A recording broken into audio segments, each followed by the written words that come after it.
I will talk about electron-molecule scattering calculation with Quantemol-EC. Basically, I will discuss some of the calculation that I did using Quantemol-EC. So here is a brief outline for my talk. I will start with electron-driven processes and briefly explain the principles that we, or the theory that we use to calculate cross-section, which is the RMatrix theory. And then I'll show you some some calculations. Yeah, electron-driven processes are everywhere, like in the interstellar medium, like there are a lot of electron-driven processes, and they can create beautiful atmospheric lights like aurora. And these processes are widely applied in industrial settings, for example, in plasma etching, where a bunch of electrons interact with the plasma and then create reactive ions to etch semiconductor devices or semiconductor films. And also in radiation damage or in radiation therapy, low energy electrons are used. For example, a low energy electron can damage a DNA molecule. And it's like, I will talk about this later, how this damage can happen. So when it comes to electron-driven processes, the next thing we are interested in calculating cross-section. So calculating cross-section can be done for two processes, for elastic scattering and inelastic scattering.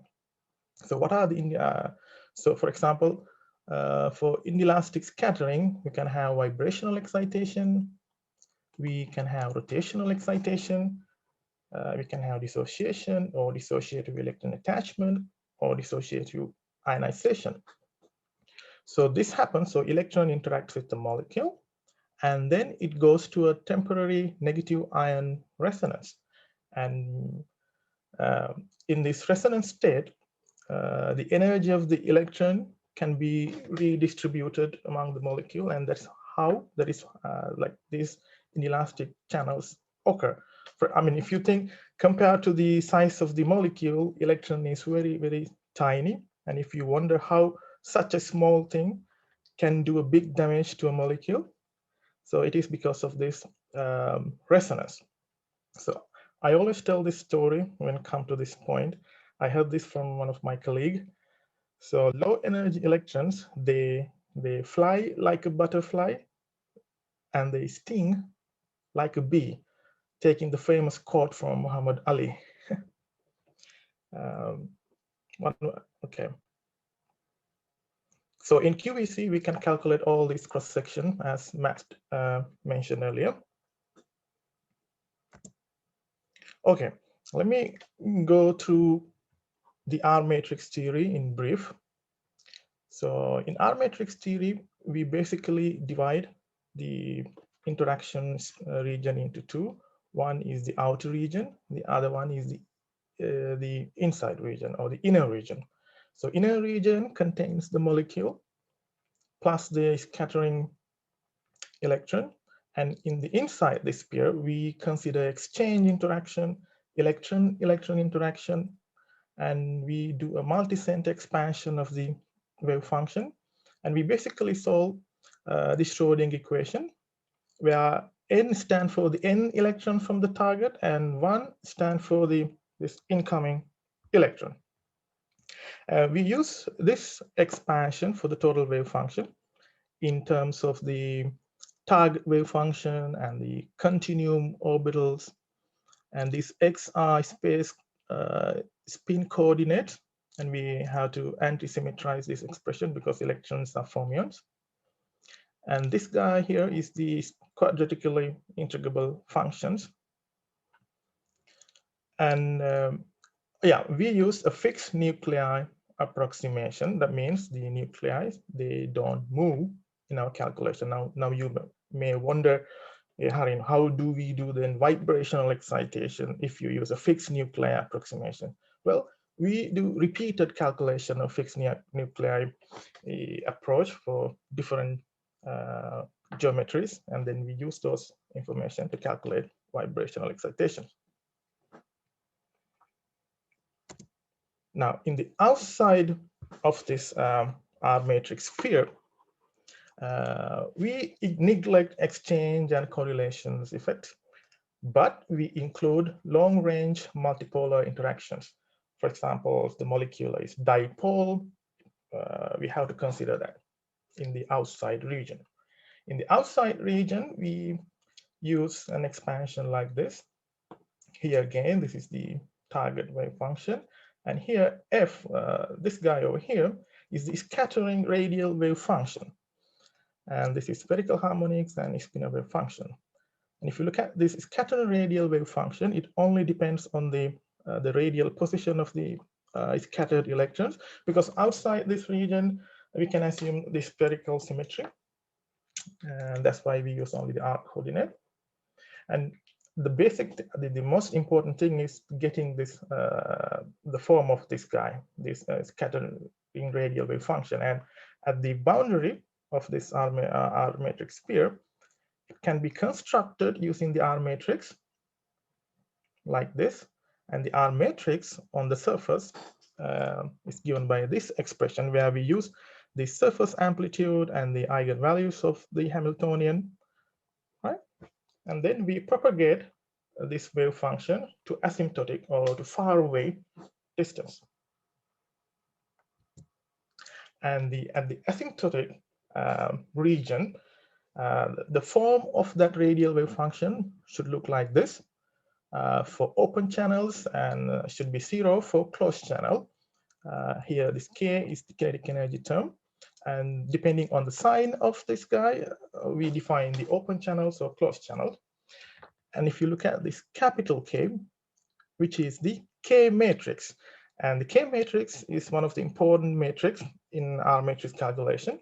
K matrix contains the phase shift data. If you look at the shape of this equation, you can see that, yeah, K matrix contains phase shift data. And using K matrix, we construct something called the eigenphase sums. And eigenphase sums are something we use as a tool to derive or to identify resonances and predict how the cross-section would vary, like that. And phase shift is another important thing.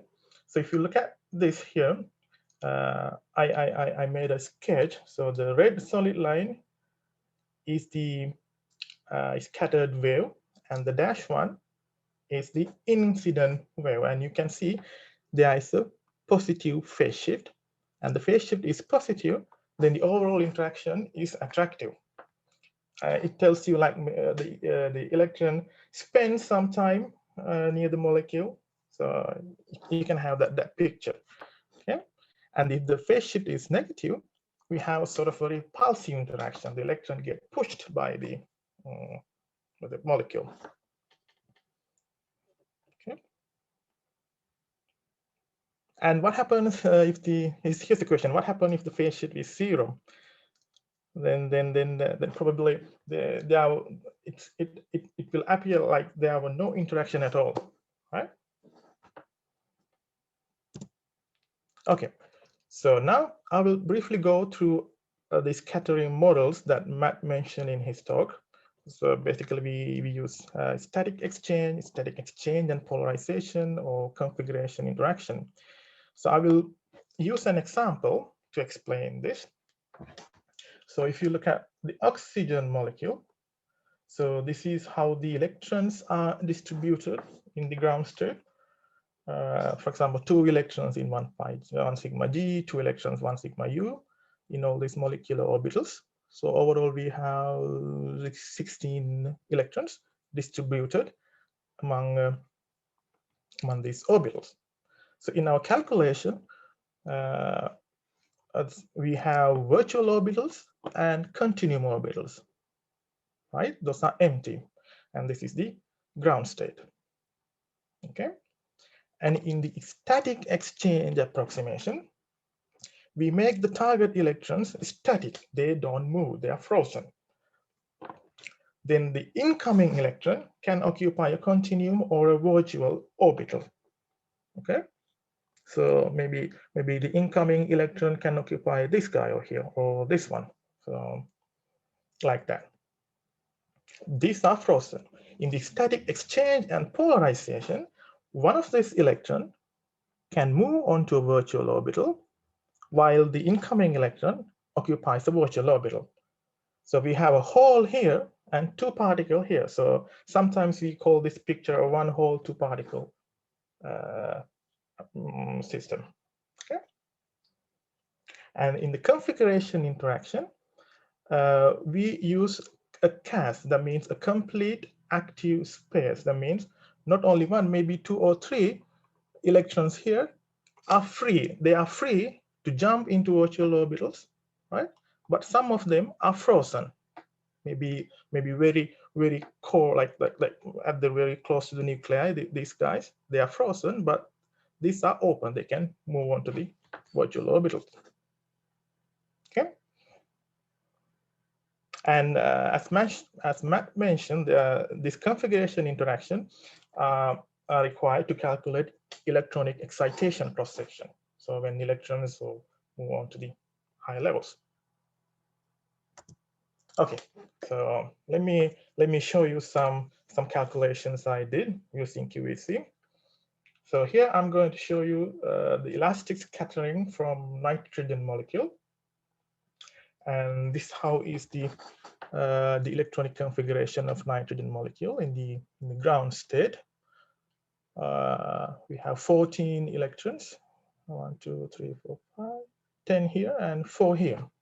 And these are the virtual orbitals, okay? No electrons there. And here, if you look at here is the eigenphases that I obtained using QEC for different symmetries. So N2 molecule is a diatomic, so it's D. In fact, it is D. The symmetry is D infinity H, but we use a subgroup. So in that representation, we have these eigenphases. And the important thing, if you see an increase by pi in your eigenphases, we can.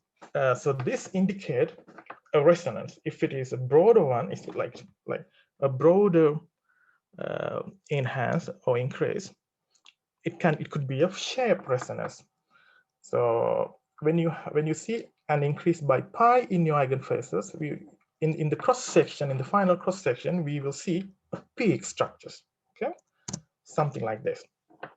So here from 2 to 4, and here 1, 2 to 4, we see an enhancement in the cross section. And here I compare the QEC model with the experiments, and overall we have a good agreement.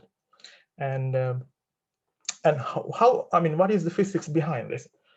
So if you look at this gray curve, it corresponds to this symmetry B3G, and I think it should be B2G.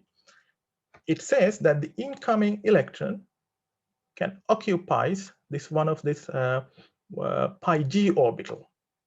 Okay, I think this resonance is very famous, and they call it the 2 pi G resonance in electron scattering from nitrogen molecule. Okay. Next, this is another one of my favorite example is electron scattering from methane. Okay. Again, let's look at the eigenphases.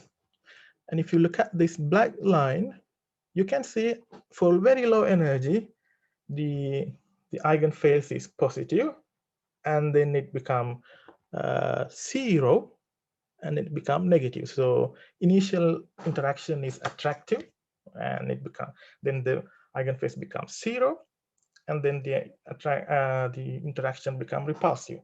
So what should we expect when the eigenphases go through a 0?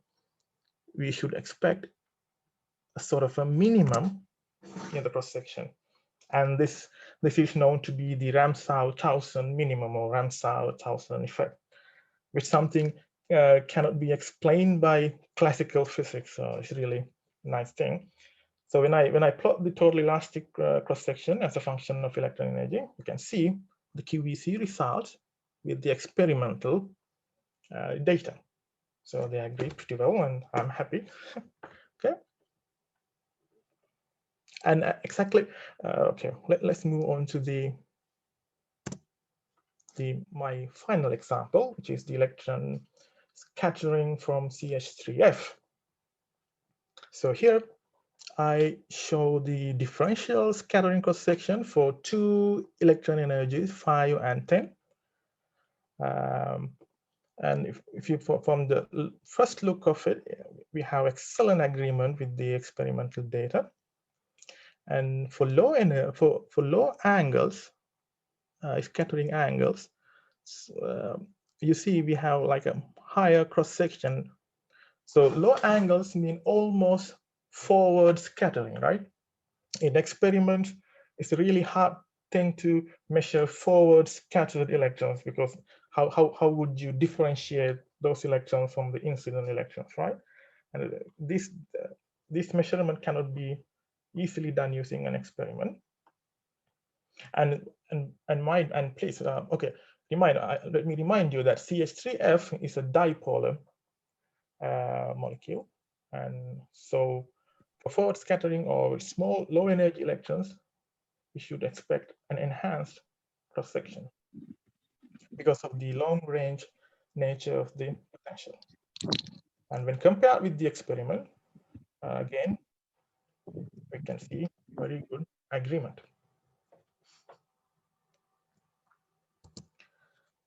Yeah, sorry, this is my last example. So yeah, vibrational excitation of nitrogen molecule. So overall agreement with QVC and the experiment are pretty good, but at the peak position, we have our cross sections are larger because basically vibrational excitation of N2 has a huge, a very large historical research. It needs resonance treatment. So at the current level of QVC theory, we don't do resonance vibrational excitation, but beyond this resonance, for example, here and here, our results agree pretty well.